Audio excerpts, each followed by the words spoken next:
Hi friends, মই আজি আকৌ এটা Asus ল্যাপটপ লৈ আহিছো যোনটো আনবক্সিং কৰিম। এটো মডেল নাম্বাৰ হৈছে X507UA আৰু ইয়াৰ আগতে মই আনবক্সিং কৰিছো UB যোনটো ইয়াৰ কোকাইক বুলি ক'ব পাৰি। তাত গ্ৰাফিক্স কাৰ্ড আছিল আৰু এটোত গ্ৰাফিক্স কাৰ্ড নাই। মই আগৰ ভিডিওটো চাবলৈ ওপৰ আই বুটামটোত ক্লিক কৰিব, তাত গ্ৰাফিক্স কাৰ্ড থকা মডেলটো চাব পাব আৰু এটো হ'ল without graphics card, same colour same আপোনাৰ কনফিগাৰেশনত আহিছে।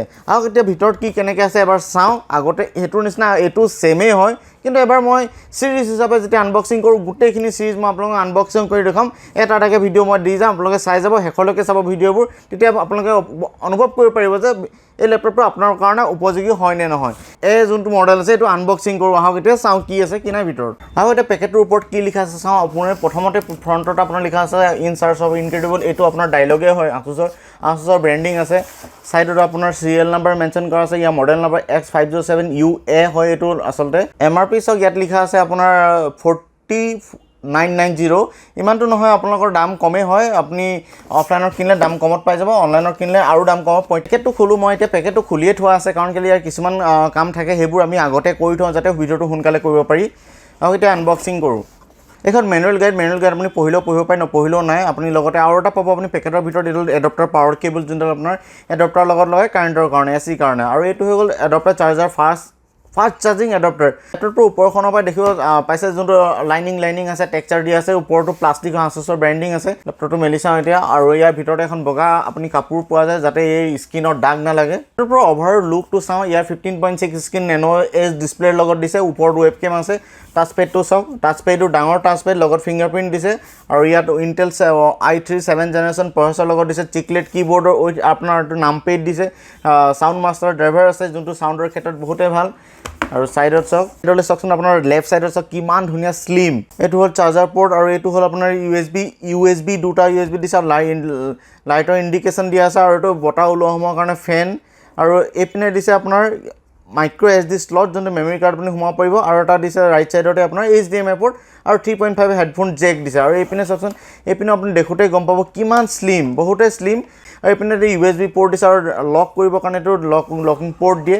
আৰু বেক সাইডে দিয়ক, বেক সাইডে এই একেই ধুনীয়া, ইটোৰ নিচিনা একেই হয়, ধুনীয়া, এইটোও ধুনীয়া, সেম টু সেম। আৰু ইয়াত এটা কাৰ্ভ ডিজাইন দিছে যোনটো দেখিবলৈ খুব ধুনীয়া কৰিছে। লুকটো চাওক, ফ্ৰণ্টতো কিমান ধুনীয়া লুকছ আছে আপোনাৰ এই ল্যাপটপটোৰ। বেক সাইডে চাওঁ আমি, বেক সাইডে চালে আপুনি দেখিব যে আপোনাৰ এইটো বতাহৰ ওলোৱা সোমোৱাৰ কাৰণে গ্ৰিল দিছে। আৰু এইপিনে চিৰিয়েল নাম্বাৰ মেনশ্যন কৰি থোৱা আছে। ইয়াত Windows 10 অৰিজিনেল আছে কাৰণে এই চিম্বলটো দি আছে। উইণ্ডোজৰ চিম্বলটো থাকিলে আপুনি গম পাব যে ইয়াত Windows 10 অৰিজিনেল দিছে। সনিক মাষ্টাৰ টেকন'লজি ইয়াত লগাই থোৱা আছে। তেওঁলোকৰ নিজৰ Asusৰ নিজৰ আপোনাৰ টেকনিক হয় এইটো টেকন'লজি যোনটো আপোনাৰ ইয়াত ইউজ কৰিছে। এই ল্যাপটপটোতো আছে।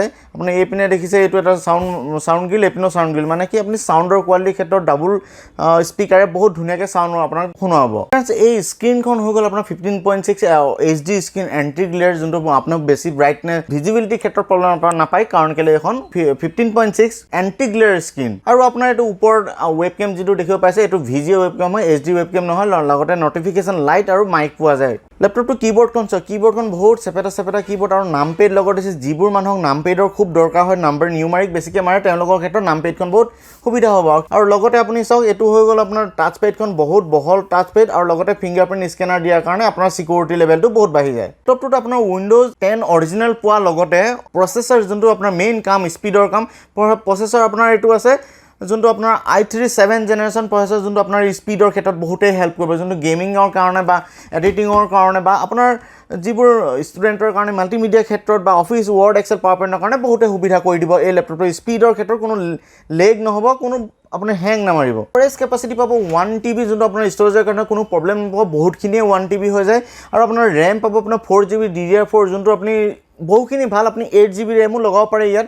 4 GB আৰু এটা লগাই ল'ব, 8 GB হ'ব, আপুনি আৰু স্পীড পাব।